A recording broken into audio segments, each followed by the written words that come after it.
E aí, pessoal do projeto Entendendo as Lições Bíblicas, tudo bem com vocês? Que alegria ter a companhia de cada um para mais uma explicação visual da nossa revista.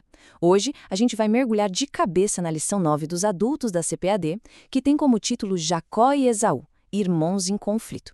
O nosso grande objetivo aqui é preparar corações e mentes para a escola dominical, olhando bem de perto o que acontece quando a impaciência humana e a disfunção familiar batem de frente com os propósitos soberanos de Deus. É uma história fascinante, literalmente uma verdadeira tempestade perfeita dentro de um lar.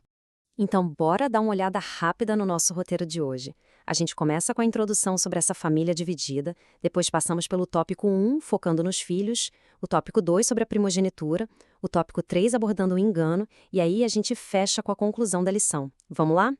Essa verdade prática bate forte, não é verdade? Ela ilustra de forma brilhante o tema central do nosso estudo de hoje. A preferência por um dos filhos fere, machuca demais e é a causa de doenças emocionais que reverberam da infância até a vida adulta.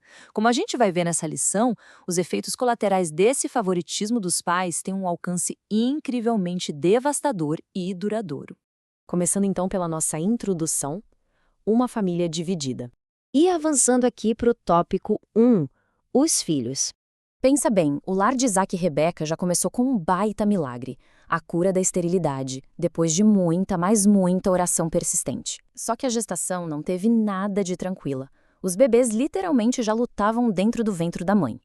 E aí, Deus revela a Rebeca algo que quebrava completamente todos os costumes da época. O filho mais velho serviria ao mais novo. Isso mostra um negócio fundamental para a gente. A soberania de Deus está num patamar muito, mas muito acima das nossas tradições e regras humanas. Quando o parto finalmente aconteceu, com Isaac beirando ali os seus 60 anos, as diferenças entre os meninos já gritavam. O primeiro a nascer foi Esaú, que era ruivo e bem cabeludo, e o nome dele significa exatamente isso, peludo. Logo em seguida vem Jacó, nascendo agarrado, literalmente, ao calcanhar do irmão. E o nome Jacó carrega o significado de aquele que segura pelo calcanhar ou, por extensão, enganador. E olha, esses nomes e essas características físicas não eram só um detalhe curioso. Eles eram praticamente um spoiler de como seria o futuro e a personalidade de cada um deles. O que nos leva direto para o tópico 2, a primogenitura. Bom, aqui a gente vê o elefante na sala, o contraste absurdo nas preferências dos pais. Isaac, que adorava uma caça, se apegou demais a Esaú. Rebeca, por outro lado, amava mais a Jacó, que preferia ficar ali pelas tendas, num ambiente mais caseiro. E, gente, vamos ser sinceros, essa atitude foi terrível. É claro que é natural a gente ter afinidades diferentes com as pessoas, mas demonstrar essa preferência de forma tão escancarada causou ciúmes doentios, rachou a casa no meio e gerou problemas severos de autoestima. Foi basicamente o ingrediente principal para a disfunção familiar que estava prestes a explodir. Agora, para a gente entender o peso real do que vai acontecer a seguir, a gente precisa olhar para o auxílio bibliológico da lição e definir o que de fato era ser o primogênito. Não era só um título de enfeite, não.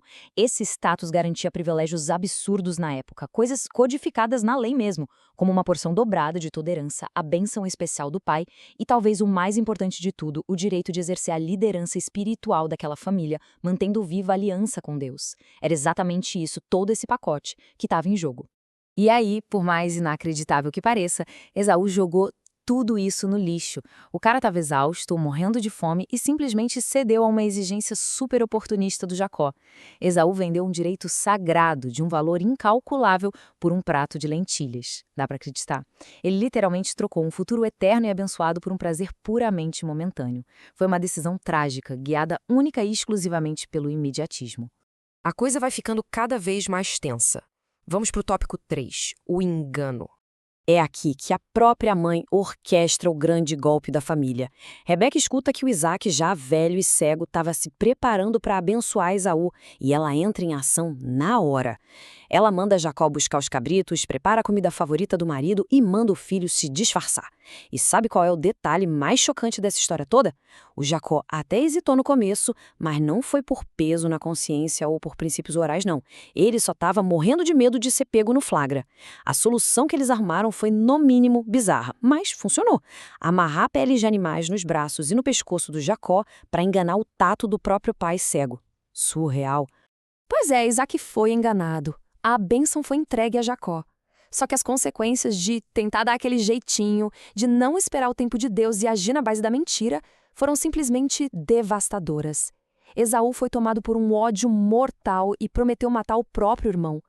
E para salvar a própria pele, Jacó teve que fugir para bem longe, amargando um exílio dolorosíssimo. E a Rebeca? Ela pagou um preço altíssimo por essa trama toda. Ela morreu sem nunca mais ver o rosto daquele filho que ela tanto, tanto amava. A falta de confiança no plano de Deus trouxe dor para a família inteira. Mas olha só que interessante essa tabela que a nossa lição traz. A grande beleza por trás dessa história conturbada é a prova de que Deus simplesmente não desiste de pessoas falhas. Jacó colheu sim os frutos amargos das mentiras dele por muitos e muitos anos lá no exílio, mas o plano de Deus continuou avançando, apesar dele e não por causa dele. Somente depois de ter um encontro real e verdadeiro com Deus, o caráter do Jacó foi transformado.